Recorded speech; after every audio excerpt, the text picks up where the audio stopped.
Tonight, two teenagers jailed for killing a 15-year-old schoolboy. The mother of victim Dijon Campbell says no punishment will ever compare to the grief her family is facing. Is that the same time period I get to build my family back? So no, justice wasn't served. It will never be. 40 years since riots broke out on Broadwater Farm, the widow of former council leader Bernie Grant says though there's been progress, black communities are still underrepresented. I think there have been some improvements. But there's still quite a long way to go. Nottingham attack victim Grace O'Malley Kumar is to receive a George Medal for her bravery after she gave her life to help her friend. You're a genius. It's going to be a smash hit. And the Queen of Romance, Jilly Cooper, dies at 88. We remember literature's best-known writer of racy romps. Good evening. An 18-year-old schoolboy has been jailed for 21 years for the murder of schoolboy Dijon Campbell. Witnesses say Dijon cried out, "Don't let me die, I'm only 15," after he was stabbed on the street in Woolwich last September. Another man, 19-year-old Marco Balaz, was sentenced to 11 years in prison for manslaughter. As Dijon's family described him as an incredible human being, the judge reflected on the scale of the knife crime epidemic in the capital that continues to claim young lives. Kafa Patter reports. Outside the Old Bailey today, purple was worn in honour of Dijon Campbell. He was 15 when he was stabbed to death with a machete in Woolwich, and this afternoon his killers were sentenced to prison. 21 years for Emre Doué and 11 years for Marco Balaz. There's no amount of time given to these perpetrators that can bring Dijon back. And with that timeline, is that the same time period I've got to piece my life back together? Is that the same time period I get to build my family back? So no, justice wasn't served. It will never be. Even though Dijon Campbell is no longer here, we still got a sense of what he was like as a person. His mother described him as witty, intelligent, funny, charming. But there were also tears as she read out her victim impact statements. Broken voices, deep breaths, all symbolic of the pain she's having to live through. A pain felt by many families in this courthouse. The impact of knife crime once more rearing its ugly head. Dijon was himself a victim of local gang culture and had clearly been groomed and sucked into a life of Class A drug dealing, as so many young, disaffected teenagers in this city are. He had entered a world where the carrying of lethal knives was the norm. In his naivety, he no doubt believed that carrying a knife would protect him. Outside after the sentencing, Dijon's family stood just yards away from the relatives of one of his killers. Their grief and sorrow obvious, and no comforts found in the judgments passed today. Kath Opata, ITV News at the Old Bailey. Over the weekend, there was another shock defection from the Conservatives to Reform, this time at City Hall. Former Tory Assembly member Keith Prince has told ITV News London the country has been ruined by both Labour and the Conservatives. Well, our political correspondent Simon Harris is at the party conference in Manchester. Simon, is the party in trouble in the capital? Ronke, the threat from Reform is certainly concentrating minds here in Manchester. The Conservatives are down to just 9 MPs in London. They control half a dozen councils as well, but for how much longer? Kemi Badenoch's speech on Wednesday is expected to focus on the economy. As leader, she knows she has to transform the party's fortunes ahead of crucial elections next May. But Keith Prince clearly thinks it's a lost cause. Welcome aboard, Keith. Reform's latest Tory defector was met at City Hall today by his new teammate. Look at that. Be wearing those on Thursday. Keith Prince's decision to swap sides was announced on the eve of the Conservative conference. His former colleagues want him to resign from the London Assembly and stand in a by-election. I don't think the people of London will be very happy with the cost of me calling a by-election because I cover 2 boroughs, Havering and Redbridge. I think the cost would be enormous, and I don't think in these hard times, when everybody's struggling, that we should just wasting public money. Like at last week's Labour conference, reform is the elephant in the room in Manchester. Now reform, I'm afraid to say, have the economic policies of Jeremy Corbyn. They're promising nationalisations we can't afford, more tax for more welfare, more spending, which means more borrowing, which means more debt for our children. Conservative Party members are all too aware the strength of support for reform in London will be put to the test in May. That's when elections are held for the 32 London boroughs. At the moment, the Tories control just 6 of them. They come to London because London is a great city. Elizabeth Campbell is the leader of one of the councils, Kensington and Chelsea. She thinks there's a clear divide in London's political map. I think it depends whether you're in London or out of London. So on the doorsteps of Kensington and Chelsea, I would say it's a straight Labour Conservative fight. If you talk to some of my colleagues in out of London, I think reform is more of a threat to them. Anyone walking into the conference venue is immediately confronted by outfits worn by Margaret Thatcher. Romford MP Andrew Rossendale wants the party of the Iron Lady to embrace reform. What I believe is that the Conservative Party and reform are two sides of the same coin. We should be working together. We shouldn't be fighting each other. We are right of centre. And what we don't want is more socialism. The Conservative Party is the longest and most traditional party in the country. We have no need to work with reform, is my opinion. I actually think a lot of the policy areas that reform are exploring are not ones that are conservative in nature. A number of my voters do not want to vote reform because of that. As well as being on the London Assembly, Keith Prince is a councillor in Havering. He says if he could, he'd bet his house on reform winning the council in May. Simon Harris, ITV News, Manchester.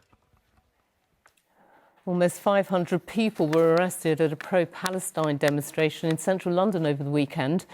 488 of the arrests were for supporting banned terror organisation Palestine Action. Police are now set to be given greater powers to restrict protests by allowing them to consider the impact of repeated demonstrations.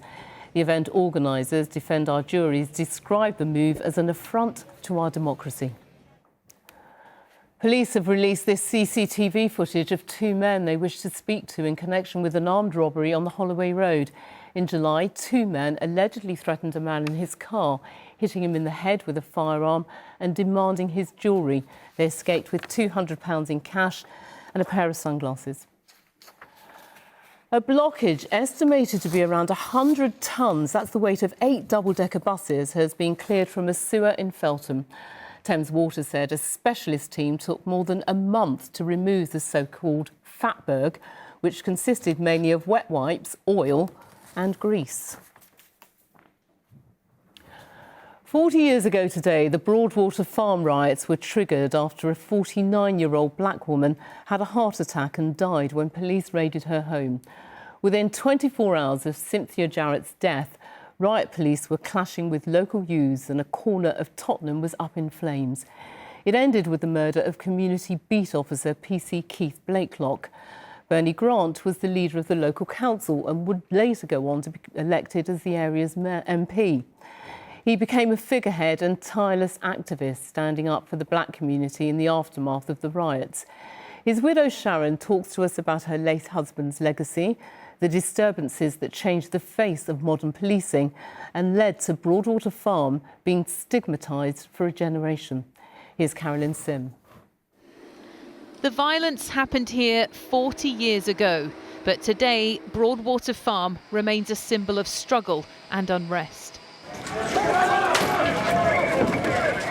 On October the 6th, 1985, tensions, which had been building for years, erupted. Riots broke out after police raided the home of 49-year-old Cynthia Jarrett, who was so shocked she died of a heart attack. 230 police officers were injured and 1 died, PC Keith Blakelock, who was stabbed 44 times. The council leader at the time was Bernie Grant, who was criticised for a speech he made a few days later on the streets of Tottenham. His widow says his words were taken out of context. What he said was that in explaining the feelings of the young people after the event was that the youth believed that they'd given the police a bloody good hiding. That was not something that he rejoiced in, but he felt a need to explain what the young people at the time were feeling and why it was that they had reacted in the way that they did. The Broadwater riots happened weeks after riots in Brixton, which had started after another woman, Cherry Gross, was shot by a police officer and left paralysed. But groups at the time said grievances went beyond those two incidents. High unemployment and poor housing conditions left people feeling socially marginalised.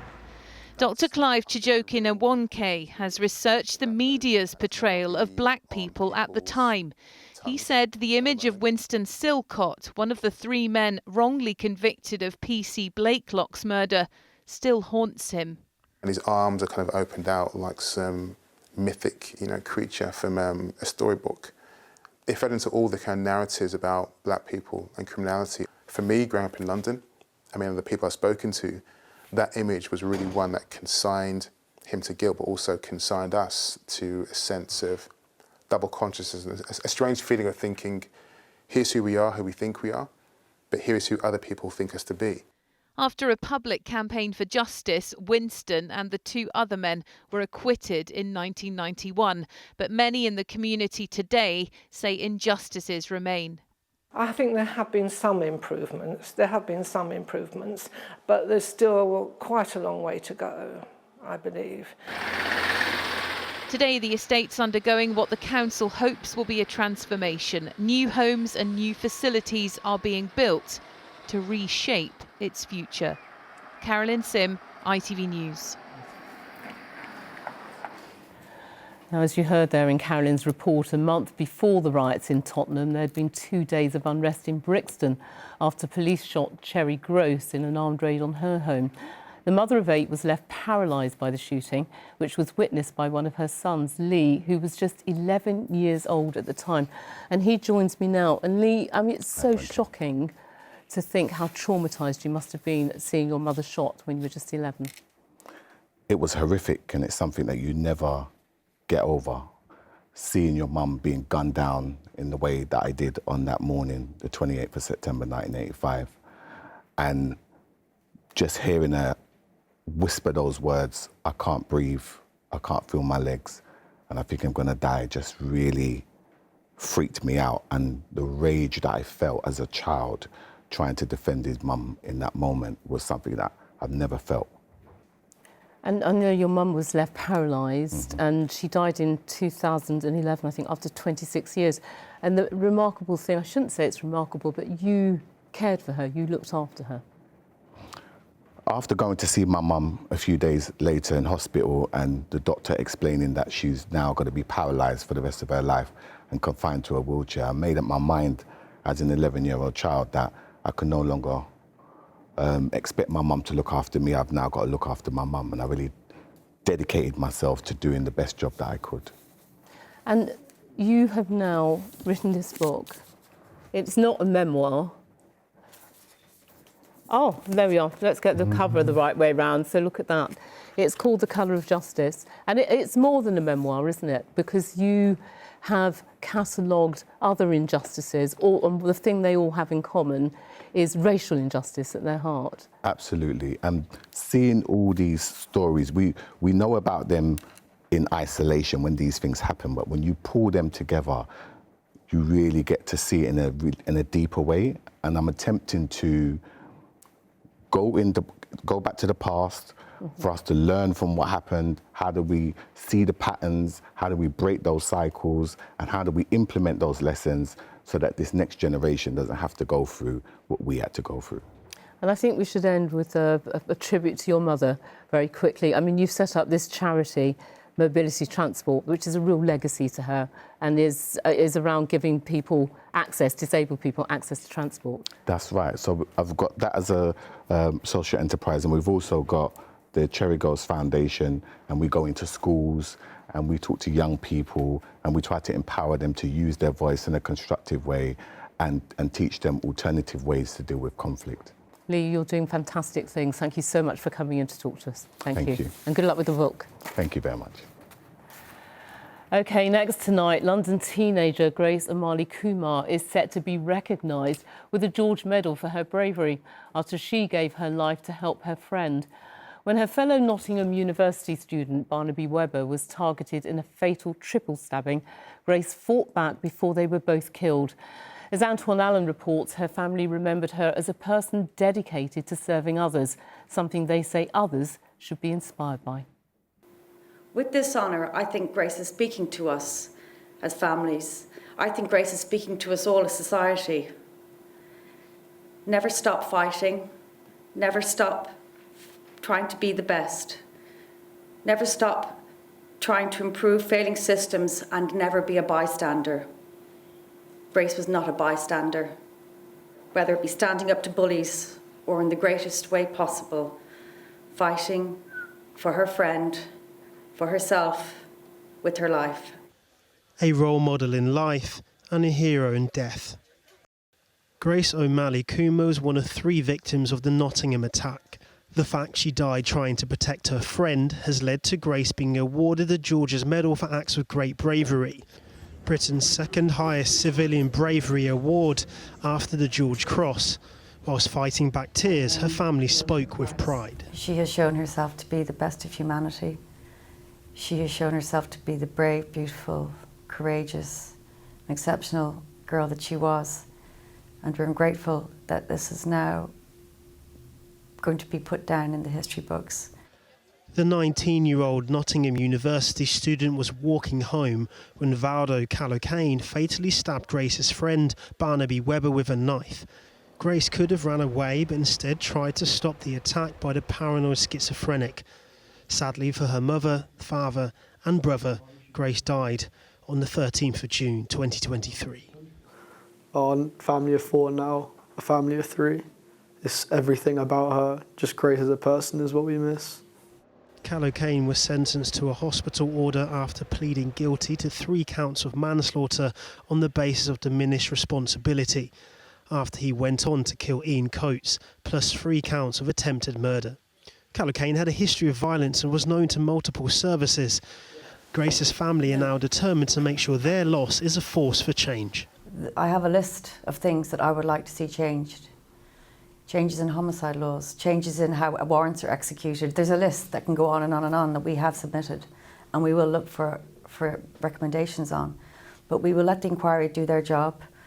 The public inquiry into the Nottingham attacks is ongoing. Whilst Grace's family wait for answers, they intend to honour her memory by campaigning for change to stop other families sharing their pain. Antoine Allen, ITV News. The author Dame Jilly Cooper, who penned best-selling novels including Rivals, has died at the age of 88. Born in Hornchurch, she started out as a reporter for a Brentford newspaper. She sold her scandalous stories to the masses for more than 50 years and fundamentally changed the genre of romance forever. Dame Jilly's racy romance stories also saw her lauded as a visionary for holding a mirror up to societal issues around class, marriage and rivalry. Helen Keenan has been looking back at her life. Her stories of societal clashes and sexy scenes were brought from the pages to TV screens for a whole new generation to enjoy. Rivals became an overnight hit for Dame Jilly Cooper, the undisputed queen of the racy read. During her life, she sold more than 11 million books in the UK alone. Born in Hornchurch in the 30s, she was famously sacked from more than 20 jobs before she finally settled on writing. Rupert Campbell-Black's house is based on this house. The ideas for her raunchy plotlines and characters sprung from her life as part of the country set. Rupert, darling, David Brandon's just arrived and apparently he still hasn't found a horse. In the 80s, there was an adaptation of her story Riders. Bit of a tight squeeze. Before Rivals recently turned into a smash hit series on Disney+, with Dame Jilly herself even making a brief cameo. A story that had to be rewritten in its entirety after leaving her manuscript on a London bus. Can you imagine? I lost Rivals on a bus. I went to London in Soho. And I got on the 28 bus to go home, and I chatted to everybody. And when I got back to Putney, it was gone. So I had this fantasy about some bus conductor writing "Ding Dong Lovely Century." She was at the centre of her own story when she famously survived the Paddington rail crash that more than 30 people died in near Ladbroke Grove in 1999 after she climbed through a broken window. In a statement today, her children Felix and Emily described her death as a complete shock. They said Mum was the shining light in all of our lives. Her love for all of her family and friends knew no bounds. The novelist was a long-standing friend of Queen Camilla, who has today described her as a legend in her own lifetime, crediting her with creating a whole new genre. In the 2024 New Year's honours, she was made a Dame for services to literature and charity, meeting the occasion with a sense of fun. Are you on telly yourself? I'm not, no. I'm a little bit young for that just yet. It's beautiful, isn't it? You ought to be. Thank you Very good looking. Working to the very end on breathy page-turners, with Tackle being released only 2 years before her death. Are you still writing? You still Yes, do it? Yeah, yes, that's yes, great. yes, That's really good. I like doing it, you see, that's what I do. A brilliant writer with a biting wit who gave so many readers a risque escape. Dame Jilly Cooper, who's died at the age of 88. Now, St Bart's Hospital, the UK's oldest working hospital, will reopen its historic North Wing today following a major restoration. The wing, which was completed in 1732, has never been open to the public. It features a great hall and a grand staircase with priceless murals by the artist Hogarth. To Barnet now, where Sally is having a look around a particularly impressive allotment. Sally, when does it stop being a plot and turn into a garden? Good question, Ronke. I feel like I've been given the key to the secret garden here. It's just amazing. No wonder it's one top of the plots. It's got 100 trees covered, dripping in apples. And yes, you can plant trees in an allotment if they're fruit trees. So let's try one. I'm one apple away from a tummy ache, to be honest. I may have had a few. This is a golden delicious.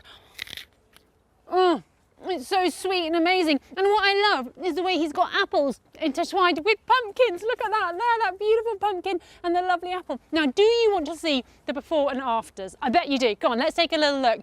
So he got this plot 14 years ago when it was all covered in stuff. And he went at it hammer and tongs. He was inspired to do that arch by Wisley, which I think is so lovely because we do go down there and do stories. And then look, come back to me and you can see this beautiful shed. Isn't that so quaint? Ignore the naked lady in the corner. Do ignore it. And he absolutely loves fruit here. So he does do some comedy vegetables. We'll come on to those in a moment. But his main thing is fruit. So that's his fruit cage. And you can see intertwined here, he's got loads more apple trees with the pumpkins in between. But he is human, Steve, the guy who has this. He did grow all his squashes and pumpkins this year and the mildew got them. So he lost loads, but he didn't lose this one. Look at this. I've never seen anything like it before. It's called a tromboncino squash. I may have sung into it early. And you can see that it's a fabulous shape, very good for a jazz band. So that one's looking lovely. The garden's looking amazing. The guy totally deserves to have won his award. And it is an absolute pleasure to do the weather here. Let's take a look. Come rain or shine, Octopus Energy sponsors ITV London weekday weather.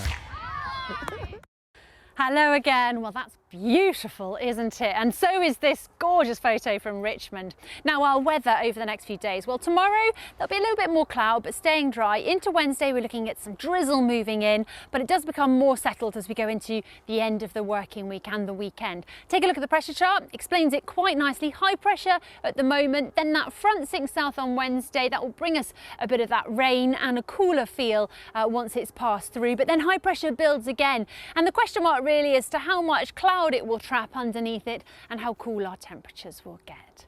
But for the rest of this evening, it's lovely out here. Wearing a t-shirt and we have got quite a lot of clear skies overnight. There might be a bit more cloud moving in, that's the only thing, and that will act as a bit of a blanket and stop our temperatures dropping down too low tonight. So as we go into tomorrow morning, not too chilly, around the double digits for many of us, but there is a bit more cloud joining us tomorrow. It's going to be a dry, decent day, some sunny spells, but yes, a bit more cloud hanging on, and that will affect those temperatures, so they might just be down a couple of degrees degrees, highs of 15 to 18 at best.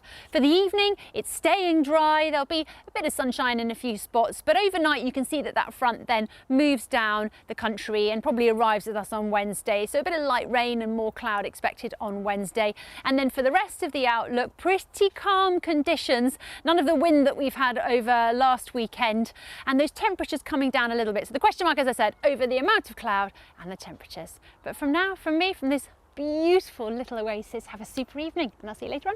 Cheerio. Octopus Energy sponsors ITV London weekday weather. And that's it from us. The evening news is next with Mary, and I'm back with the late news after news at 10. But for now, from all of us, enjoy your evening. Bye-bye.